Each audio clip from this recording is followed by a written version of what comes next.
मु बाबाजी प्रणवानंद दास अनंत बलिया ट्रस्ट अन्यतम ट्रस्टी श्रीमद बाबा शिष्य। 6 तारीख पर्यंत गीता कथा आयोजन कराई रवींद्र मंडप जो प्रथम थर रवींद्र मंडप आयोजन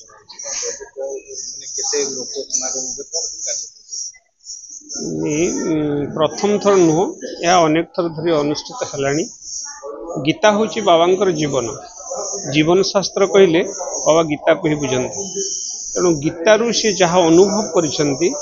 गीता को नहीं केमती जीवन गठन करहब गीता को नहीं केमती आमर उत्तर पीढ़ीर पिला माने गोटे श्रृंखलित जीवन धारण करें से संपर्क में ये मार्गदर्शन कथा कह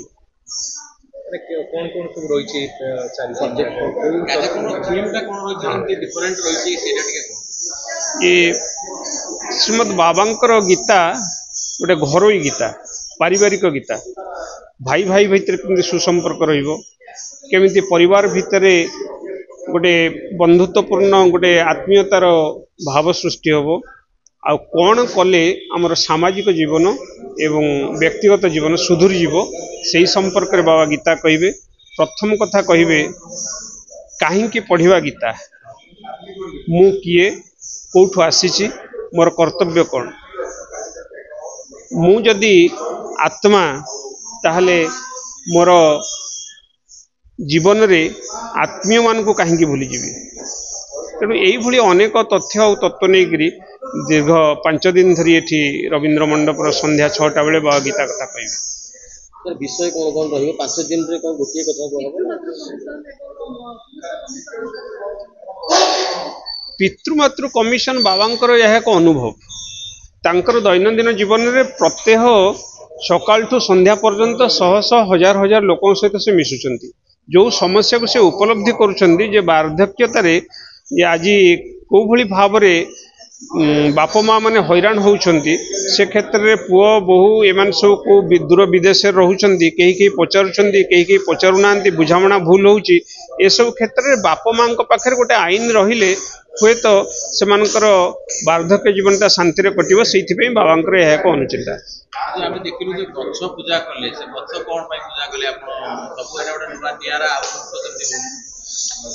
गच्छ को छाड़देले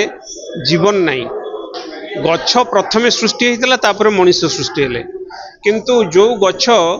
अंगारकाम्ल रूपी विष नहीं आमको अम्लजान रूपी अमृत दिए से गच्छ को आम आज छेदन करी विश्वपृष्ठ रे गोटे वातावरण सृष्टि करुचे जो थे आम जन जीवन विपर्यस्त होची समस्त जीवजगत भी विपर्यस्त होची। तेणु गच्छ होची प्रत्यक्ष भाव में शिव बाबांकर भाषा रे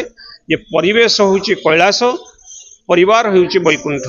लक्ष्मी नारायण आउ कौटी नहांती ये मर्त्य वैकुंठ रे अछंती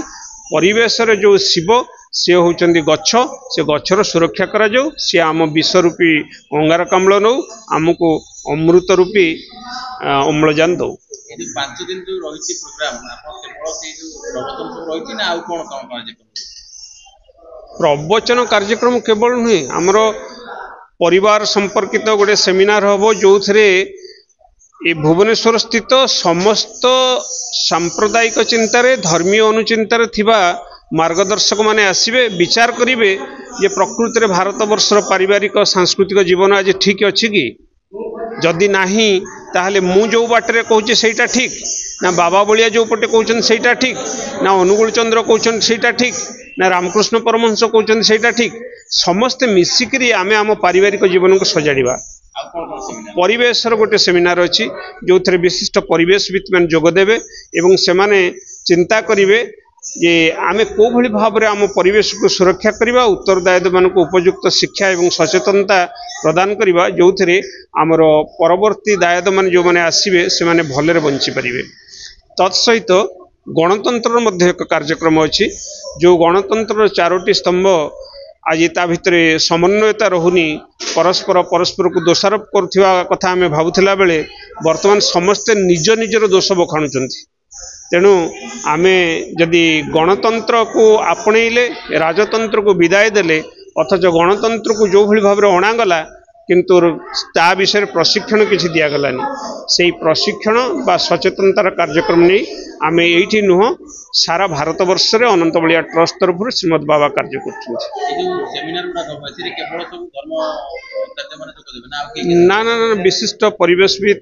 वैज्ञानिक माने एवं धर्म जो अच्छे परिवार कार्यक्रम से धर्मीय मनीष माने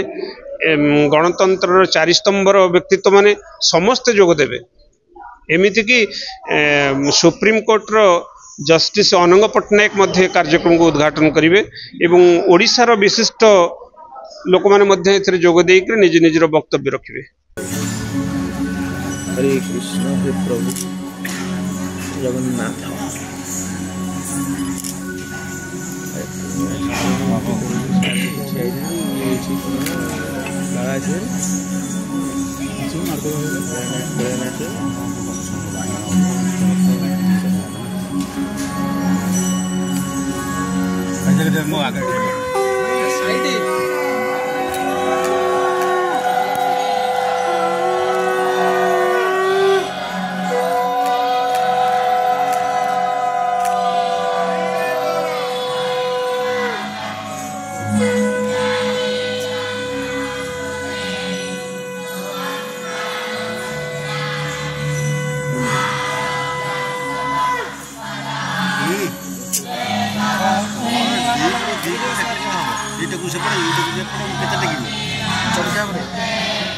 पछला चिल्लै हो